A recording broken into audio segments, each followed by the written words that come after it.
आप सभी को जय मसीह की परमेश्वर की महिमा हो। आशा करता हूँ कि आप इस वीडियो से, इस वचन के माध्यम से आत्मिक आनंद जरूर लेंगे। आज का विषय यह है कि क्या एक व्यक्ति जो शराब पीता है, तंबाकू खाता है, राजश्री खाता है, क्या वह प्रभु के पवित्र भोज में शामिल हो सकता है? उसके विषय में आज हम सीखते हैं। तो उसके लिए आप निकाल लीजिए पहला कुरिन्थियों उसका 11 अध्याय 17 से लेके 33 तक 34 तक पढ़िए। प्रियो, ये बात मैं आप लोगों से स्पर्श इसलिए बोल रहा हूँ कि आज देखा जा रहा है कलीसिया के लोग जो शराब भी पीते हैं, राजश्री भी खाते हैं, तंबाकू भी खाते हैं, वे प्रभु के भोज में शामिल हो जाते हैं। ऐसा करना क्या उनके लिए हानिकारक होता है, उसके विषय में आज मैं आपको बताना चाहता हूँ वचन के माध्यम से। तो आइए मेरे साथ वचन निकाल लीजिए। परंतु यह आज्ञा देते हुए मैं तुम्हें नहीं सहराता, इसलिए कि तुम्हारे इकट्ठे होने से भलाई नहीं परंतु हानि होती है। क्योंकि पहले तो मैं यह सुनता हूँ कि जब तुम कलीसियाओं में इकट्ठे होते हो तो तुम में फूट होती, और मैं इस पर कुछ विश्वास भी करता हूँ। प्रियो, हम कलीसिया में हैं तो भी हम में फूट रहती है, एक दूसरे की ज्वाला, जलन, ईर्ष्या, क्रोध रहता है, दुश्मनी रहता है हमारे बीच में। जब हम प्रभु भोज में शामिल होते हैं तो एक पास्टर बोलता है कि आप किसी से बैर भाव किए हो, किसी से दुश्मनी किए हो, उससे पहले उससे माफ़ करो, उससे जाकर बात कर लो, मेल मिलाप कर लो, उसके बाद पवित्र मेज में आप दाखिल हो सकते हो। तो हम लोग ऐसा कोई जब उसका विवेक बोलता है, जब एक पास्टर बोलता है प्रभु भोज लेने से पहले, तो जो व्यक्ति जिसका विवेक उसे गवाही देता है तो वो व्यक्ति वैसे जाकर कर लेता है और गलती को मान लेता है। तब वो व्यक्ति क्या करते हैं, प्रभु भोज में शामिल हो जाता है। परंतु ऐसा व्यक्ति जो ढीठ है, जो प्रभु भोज में उसका विवेक गवाही नहीं देता, सबसे पहले परमेश्वर के दास बोलता है तुम्हारा विवेक क्या बोलता है। अगर हम सच में विवेक गवाही देते तो हम फूट फूट कर रोते हैं, पाप से क्षमा मांगते हैं, और उसके बाद अपने किए हुए शत्रु से हम क्या करते हैं, पश्चाताप करते हैं और उससे मेल मिलाप करते हैं। तब हम प्रभु भोज में शामिल हो सकते हैं। आजकल देखे जाए तो कलीसिया में फूट है। हमें ये फूट क्यों आ गई भाई? हम तो परमेश्वर के जन हैं। तो ये सब चीज़ उचित नहीं है। ये सब चीज़ अपने हृदय से निकाल दो, तब हम परमेश्वर के पवित्र भोज में शामिल हो सकते हैं। नहीं तो उसका दंड के लिए हम भागीदारी रहेंगे। फिर हम पढ़ते हैं, क्योंकि दलबंदी भी तुम में अवश्य होगी, इसलिए कि जो लोग तुम में खरे हुए प्रकट हो जाएं। अतः तुम एक जगह में इकट्ठे होते हो तो यह प्रभु भोज खाने के लिए, जब परमेश्वर प्रभु यीशु मसीह भोज के लिए अपने दासों को दिया, यह मेरी देह है, ये मेरे लहू है। उसने अपनी देह, अपनी लहू हमारे लिए दिया। उसको हम गहराई से समझते। कई लोग तो प्रभु भोज के बारे में, इसके विषय में गहराई से समझ नहीं पाते और प्रभु भोज में हाथ डाल देते हैं, क्योंकि खाने के समय एक दूसरे से पहले अपना भोज खा लेता है। इस प्रकार कोई तो भूखा रहता और कोई मतवाला हो जाता है। क्या खाने पीने के लिए तुम्हारे घर नहीं है, या परमेश्वर के लिए को तुच्छ जानते हो और जिसके पास नहीं है उन्हें लज्जित करते हो? मैं तुमसे यह कहूँ, क्या इस बात में तुम्हारी प्रशंसा करूँ? नहीं, मैं प्रशंसा नहीं करता। प्रेरित पौलुस परमेश्वर के बारे में गहराई से समझाता है।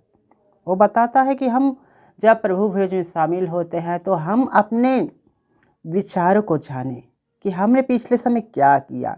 पिछले समय हमने किसी से झगड़ा तो नहीं की, किसी समय हमने किसी को गाली तो नहीं दी। आजकल कलीसिया में ऐसा ही हो रहा है मेरे प्रियो।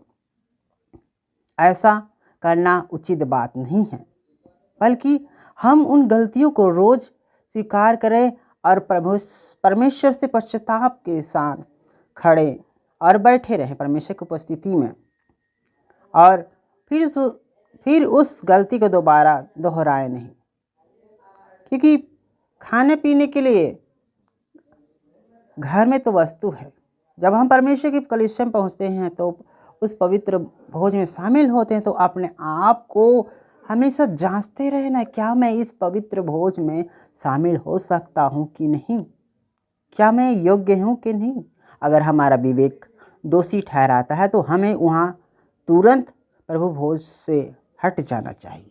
अगर हमारा विवेक हमें दोषी नहीं ठहराता तो हम क्या करें, उस पवित्र भोज में शामिल हो सकते हैं। क्योंकि जब यह बात मुझे प्रभु से पहुंची और मैंने तुम्हें भी पहुंचा दी कि प्रभु यीशु ने जिस रात वह पकड़ाया गया था रोटी ली और धन्यवाद करके उसे तोड़ी और कहा, यह मेरी देह है जो तुम्हारे लिए है, मेरे स्मरण के यही किया करो।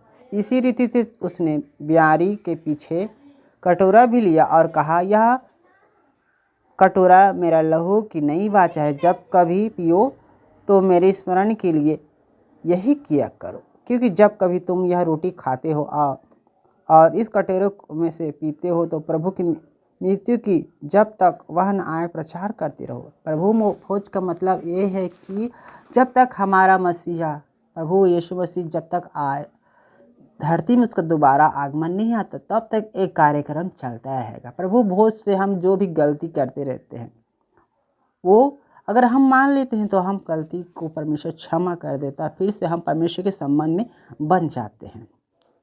तो प्रियो, आजकल हम ऐसा कर रहे हैं, हम उसके बारे में और चर्चा करते हैं कि ये हमारा आत्मिक जीवन किस अंधकार में जा रहा है, हमें विश्वास नहीं हो रहा है। तो हम उसको ज़रूर देखें, हम आत्मिक जीवन में भी आगे बढ़ने की महत्वपूर्ण कोशिश करें। तो हम अपने विचारों में खोएं और अपने गलती को देखें कि कहाँ मैंने गलती कर दी। जब हम प्रभु भोज में शामिल होते हैं तो हम देखते हैं, जब हमारा विश्वास हमें मजबूत देता है कि हमने कुछ गलती नहीं की, तो हम उस पवित्र भोज में शामिल होने के लिए हिवाय मिलता है। जब हमारा विवेक गवाही नहीं देता कि हम प्रभु भोज में शामिल हो सके, जब गवाही देता है तो हमें उस पवित्र भोज में हाथ रखना है। जब कोई व्यक्ति प्रभु भोज में हाथ रखता है, जिसका विवेक गवाही नहीं देता कि तू पाप किया हो, और पाप करके भी वो व्यक्ति प्रभु भोज में शामिल होता है और पश्चाताप नहीं करता, उसके लिए बहुत बड़ा दंड है। मेरे प्रियो, प्रभु का वचन हमारे हृदय में रखना जरूरी है। हम जब हम पाप किए हैं तो हमें पश्चाताप के साथ परमेश्वर के सम्मुख आना चाहिए, ताकि हम उस पवित्र भोज में शामिल हो सके। इसीलिए तो प्रभु भोज देने से पहले पास्टर क्या करता है, समय ठहराता है कि अपने आप को जांचो, परखो, पश्चाताप करो, तब तुम प्रभु भोज में शामिल हो सकते हो। तो पहले प्रभु भोज से सामने आने से पहले उससे पहले हम क्यों अपने आप को पश्चाताप नहीं करें, उससे पहले ही करें, हर दिन करें, ताकि हम वो गलती दोहरा ना सके। तो भाइयों, प्रभु का वचन ये है कि पवित्र ब्यारी में हमें हाथ रखने से पहले अपने आप को सोचना जरूरी है। इसीलिए प्रभु हमें कहता है, इसे जो कोई अनुचित रीति से प्रभु की रोटी खाए या उसके कटोरे में से पिए, वह प्रभु की देह और लहू का अपराधी ठहरेगा। देखिए, जो रासरी खाकर, गुटखा खाकर, तंबाकू खाकर, शराब पीने वाला व्यक्ति जब प्रभु भोज में हाथ रखेगा तो उसका क्या होगा। वो क्या कहता है, प्रभु का पवित्र वचन कहता है कि वह प्रभु की देह और लहू का अपराधी ठहरेगा, उसे मारने वाला ठहरेगा, उसे कुचलने वाला ठहरेगा। क्या आप वैसा कर रहे हैं? अगर कर रहे हैं तो भाइयों, पश्चाताप का समय है। पश्चाताप करें प्रभु भोज से पहले। जब प्रभु रोज करे पश्चाताप। जब आपने गलती कर लिया है तो प्रभु से पश्चाताप कीजिए, प्रार्थना कीजिए कि मुझे इस गलती से छुटकारा दिया जाए। तो आज का विषय यही है कि हम उस व्यक्ति का जूठा नहीं पी सकते जो रात्रि खाता है, क्योंकि हम एक ही प्याला में हम लोगों को पिलाया जाता है, एक ही रोटी हम लोगों को दी जाती है, अलग अलग तोड़कर नहीं दी जाती। कई कलीसिया में तो ऐसा ही करते हैं। तो वहाँ से प्रभु का प्रेम कहाँ प्रकट हुआ? जब हम विश्वासी हैं तो हमें क्या करना चाहिए कि हमें एक प्याला, हमारे लिए एक प्रभु है तो हम एक ही प्याले से पिए जाए और एक ही रोटी तोड़ा जाए। तो कलीसिया में देखा जाता है तो अलग अलग रोटी तोड़ा जाता है, यानी कि उन लोगों के पास पहले से वो प्रभु भोज का रोटी और प्याला उसके सामने रख दिया जाता है। तो एक कैसी बात है भाई, ये करना उचित बात नहीं है। जब एक शराबी पीता है प्रभु के भोज में, अगर गलती स्वीकार नहीं करता है तो वो दंड मिलेगा उसको, ये नहीं कि नहीं मिलता। तो ये मैं आपसे निवेदन करता हूँ कि अगर वो एक शराबी, तंबाकू खाने वाला और रात्रि खाने वाला व्यक्ति शराब पीता है तो हम एक पास्टर को अगर पता चल जाता है तो उसे प्रभु भोज देना उचित नहीं है, क्योंकि हम उसका जूठा पी रहे हैं और उसके पाप में भागीदारी हो रहे हैं। तो हमें ये सब सोचना जरूरी है। जब उसे पता चल गया कि वो तंबाकू खाता है, वो बीड़ी पीता है, वो सिगरेट पीता है और रात्रि खाता है, तो उस पास्टर को उस व्यक्ति की हरकत को पता चल गया तो उसे प्रभु भोज में शामिल नहीं करना है, क्योंकि अगर हम शामिल कर देता है तो वो भी पाप के भागी में शामिल हो जाता है, क्योंकि वो शराब पीकर प्रभु भोज में शामिल हुआ। ऐसा उचित बात नहीं मेरे प्रियो। प्रभु का वचन पर ध्यान दो। प्रभु का वचन है। फिर से हम उस आयत को पढ़ते हैं 27:7 को। इसलिए जो कोई अनुचित रीति से प्रभु की रोटी खाए या उसके कटोरों में से पिए, वह प्रभु की देह और लहू का अपराधी ठहरेगा। वो भी ठहरेगा, देने वाला भी और लेने वाला भी। तो पहले अगर वो व्यक्ति पता चल जाता है कि वो शराब पिया है, प्रभु भोज में शामिल हुआ है, गलती की स्वीकार नहीं करता, चलो पास्टर को पता नहीं तो चलो ठीक है। अगर पता भी चल जाता है पास्टर को, और जब पास्टर ऐसा उस व्यक्ति को नहीं बोलता तो वो भी उस पाप में शामिल हो गया। वो भी प्रभु की रोटी और उसके कटोरे में से पिए, वह प्रभु की देह अल्लाह का अपराधी ठहरेगा। वो भी अपराधी ठहर रहा है। तो जरा सोचिए पासवान लोग कि प्रभु का वचन कहता है, इसलिए मनुष्य अपने आप को जांच ले और इसी रीति से इस रोटी में से खाए और इसी कटोरे से पिए। हालेलुया। प्रभु का वचन स्पष्ट रूप से बताया गया, जैसे पहले मैंने आपको बताया है कि अपने आप को जांचे, अपने आप को देखे, कहीं मैं गलती तो नहीं कर रहा हूँ, कहीं मैं परमेश्वर के वचन को तुच्छ नहीं समझ रहा हूँ। तभी हमें अपने आप को जांचते हुए क्या करना है, उस पवित्र भोज में शामिल होना है और उस पवित्र प्याले में हाथ रखकर और पवित्र रोटी तोड़कर खाना है। क्योंकि जो खाते पीते समय प्रभु की देह को न पहचाने, वह इस खाने और फिर से वचन को दोहराता हूँ, क्योंकि जो खाते पीते समय प्रभु की देह को न पहचाने, वह इस खाने और पीने से अपने ऊपर दंड लाता है। देखिए प्रभु का वचन इस पर शुरू से बता दिया गया है। खाते समय प्रभु भोज को जब वो व्यक्ति ग्रहण करता है तो उसके जीवन में दंड आता है। वो बीमार पड़ सकता है या मर भी सकता है, दंड लाता है। प्रभु स्पष्ट रूप से बता दिया है। इसी कारण तुम में बहुत से निर्बल और रोगी हैं, और बहुत से सो भी गए हैं, मर भी गए हैं, व्यक्ति रोगी हो गए हैं। तो प्रियो, प्रभु भोज को आप गलत न समझें, प्रभु भोज को मजाक न समझें, क्योंकि परमेश्वर का वचन यही है। क्योंकि हम खाते पीते अपने देह को भी देखना है। खाते पीते समय प्रभु की देह को न पहचाने, वह इस खाने और पीने से अपने ऊपर दंड लाता है। प्रभु का वचन इस पर से बता दिया गया है। जो व्यक्ति जो समझ रहा है, वो कृपा करके प्रभु भोज को में अपने आप को जांचें, पहले से रोज जांचें कि मैं कहाँ पर गलती किया, कहाँ पर मैंने परमेश्वर से संबंध तोड़ दिया। ये रोज जांचना है। एक ही दिन नहीं कि प्रभु भोज कल है और आप आज अपनी आत्मिक रीति को जांच रहे हो। रोज जांचते हुए रहना है। अगर कोई व्यक्ति शराबी है तो शराब के लत को छोड़े, प्रभु से क्षमा मांगे। और कोई व्यक्ति जब तंबाकू खा रहा है तो व्यक्ति क्या करे, अपने आप को प्रभु से क्षमा मांगे, पास्टर से क्षमा मांगे। चलो पास्टर से क्षमा नहीं मांगता तो प्रभु से क्षमा मांगे और उस लत को छोड़ दे और उस पवित्र भोज में शामिल हो।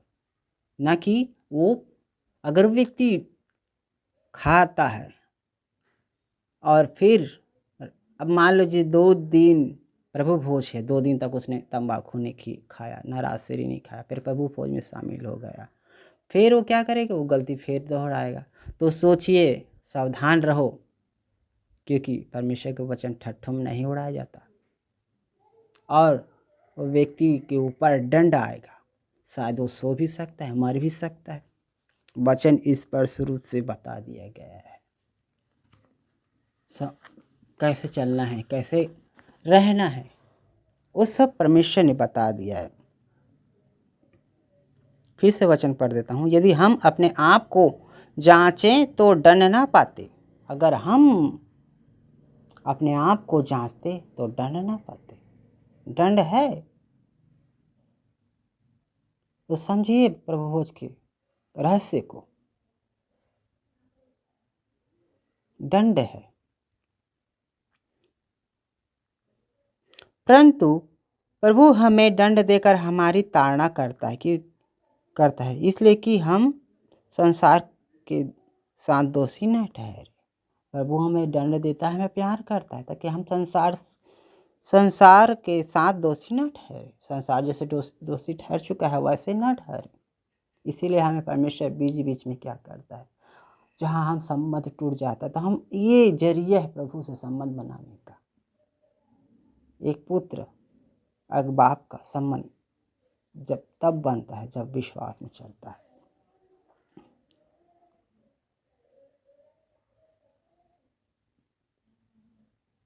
तो मेरे प्रियो, जब वे व्यक्ति तंबाकू, राजगिरी, गुटखा, बियर, शराब ये सब पीता है तो सोचिए प्रभु भोज में शामिल हो गया, उसका विवेक गवाही नहीं देता है तो अवश्य वो दंड पाएगा।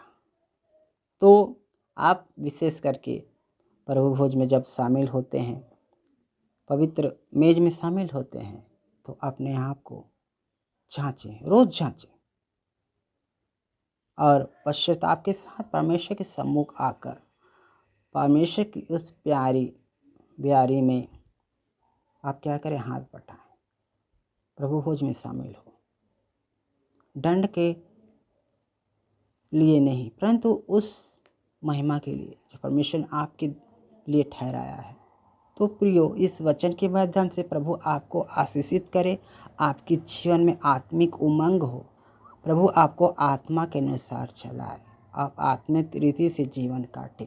यही प्रार्थना मैं आप लोगों के लिए करता हूँ। आप समय है परमेश्वर के आने का तो हमें तैयार रहना है। आप मेरे लिए भी प्रार्थना कीजिए और उन तमाम मनुष्य के लिए भी प्रार्थना कीजिए जो संसार में हैं, भटक रहे हैं। पाप में जीवन बिता रहे हैं, उनके लिए प्रार्थना कीजिए। जय मसीह की।